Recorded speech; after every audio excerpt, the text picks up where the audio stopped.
सांसद श्री प्रवीण निषाद जी,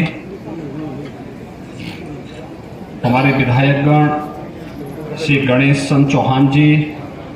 अंकुर राज तिवारी जी, श्री अनिल तिवारी जी, भारतीय जनता पार्टी के जिलाध्यक्ष श्री जगदम्बा लाल श्रीवास्तव जी और उपस्थित सभी भाइयों बहनों, अप्रत्याशित बाढ़ के कारण एक बड़ी आबादी बाढ़ से बुरी तरह प्रभावित हुई है और इसमें जनपद संत कबीर नगर के भी 18 से 19 गांव लगभग 7 से 8 हज़ार की आबादी इसकी चपेट में आई है। यद्यपि अक्टूबर महीना बाढ़ का नहीं होता है, 15 सितंबर तक बहुत अधिक आती है, तो 15 सितंबर तक ही बाढ़ आती थी, लेकिन इस बार अक्टूबर महीने में बाढ़ आई है। लेकिन हमारे जनप्रतिनिधियों ने, जिला प्रशासन ने जिस तेजी के साथ राहत और बचाव के कार्य को आगे बढ़ाया है, उसी की समीक्षा करने और यहाँ पर बाढ़ के कार्य में और तेजी लाने के लिए हम लोग यहाँ पर आए हैं। इस अवसर पर बाढ़ राहत के लिए जो गांव में रुंड हो चुके हैं, वहां पर प्रत्येक परिवार को हार्दिक अभिनंदन करते हुए अनुरोध करता हूं कि 10 किलो चावल, 10 किलो आटा, 10 किलो आलू, 5 किलो लाई, 2 किलो भुना चना, 2 किलो अरहर की दाल, अवलोकन कर रहे हैं, रिफाइंड तेल, नमक, मिर्च मसाले, 5 लीटर केरोसिन, मोमबत्ती, माचिस, बिस्किट, टैबलेट, क्लोरीन के टैबलेट, नहाने का साबुन, ये सभी उपलब्ध करवाने के लिए राहत पैकेट के रूप में उपलब्ध कराने के निर्देश दिए गए हैं। जहां घरों में पानी आ गया है, वहां भोजन पैकेट भी दिन में 2 बार कम से कम उपलब्ध करवाने के निर्देश दिए गए हैं। इसके अलावा पशुओं के चारे के लिए भी प्रतिदिन 5 किलो एक पशु के लिए चारा उपलब्ध करवाने के भी निर्देश दिए गए हैं। भाइयों बहनों, यह एक त्रासदी है। इसमें पहले सूखे की चपेट में जनपद आया था और सूखे के बाद थोड़ी राहत मिली थी कि अब वह बाढ़ की चपेट में आ गया है। फसलों को तत्काल मैंने जिला प्रशासन से कहा है कि वह फसल का सर्वे कर ले और सर्वे की रिपोर्ट उपलब्ध कराते हुए तत्काल यहाँ पर बाढ़ राहत के बाद फसलों का मुआवजा हर पीड़ित परिवार को उपलब्ध हो जाए, इसकी व्यवस्था भी हम सुनिश्चित करेंगे। बाढ़ के कारण जहां जनहानि हुई है, उस परिवार को 4 लाख रुपए की सहायता, अंग भंग हुआ है तो 75,000 से लेकर 2.5 लाख रुपए की सहायता उस परिवार को तत्काल उपलब्ध करवाने, हॉस्पिटल में अगर आपदा के कारण कोई घायल हुआ है तो उसे भी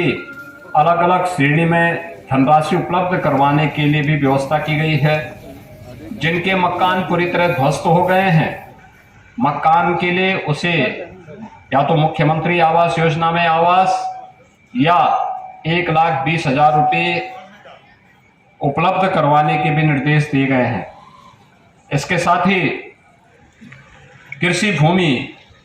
में जिनकी खेती खड़ी फसल नष्ट हुई है, उन्हें भी प्रति हेक्टेयर 18,000 रुपये की राशि उपलब्ध करवाने के निर्देश दिए गए हैं। और भी अन्य सहायता, पशुओं की हानि पर भी यहाँ पर हम लोगों ने निर्देश जारी किए हैं। खासतौर पर दुधारू पशु, भैंस, गाय आदि के लिए 37,500 तक, भेड़, बकरी, सूअर के लिए 4,000 रुपये तक, ऊंट, घोड़ा, बैल आदि के लिए 32,000 तक, बछड़ा, गधा, टट्टू, खच्चर, घोड़ा इनके लिए 20,000 तक, मुर्गी के लिए 100 रुपये उपलब्ध करवाने के लिए भी एक व्यवस्था की गई है।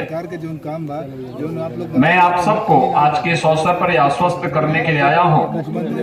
कि संकट की इस घड़ी में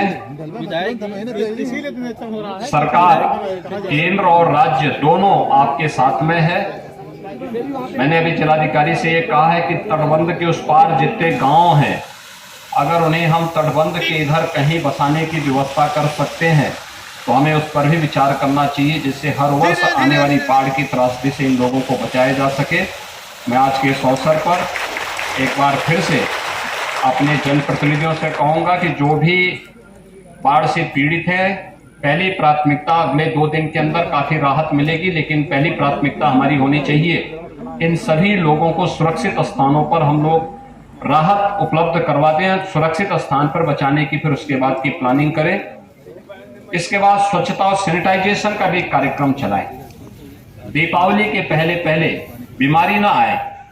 इसके लिए स्वच्छता के विशेष कार्यक्रम करना, छिड़काव के कार्यक्रम को करना, जहां पर पेयजल उपलब्ध है, शुद्ध है, वहां अच्छा है, जहां नहीं है पानी गर्म करके ही पिए। इन सब के बारे में भी स्वास्थ्य शिविर आदि लगाना। सांप, बिच्छू या जंगली जानवर या किसी भी अन्य के द्वारा नुकसान पहुंचाए जाने पर एंटी स्नेक वैनम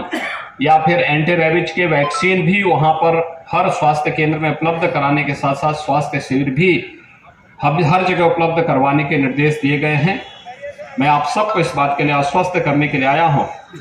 कि आपदा की इस घड़ी में सरकार आपके साथ में है और आप एक हर संभव सहायता आप सबको उपलब्ध कराएगी। आप सब स्वस्थ रहें,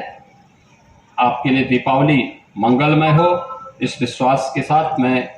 आप सबको ईश्वर से प्रार्थना करता हूं कि आप बहुत शीघ्र बाढ़ की इस आपदा से मुक्त हों और यहाँ पर हमारे सभी जनप्रतिनिधिगण, प्रशासन के अधिकारीगण, पुलिस के अधिकारीगण आपकी सेवा में पूरी तत्परता के साथ कार्य करेंगे। धन्यवाद। जय हिंद।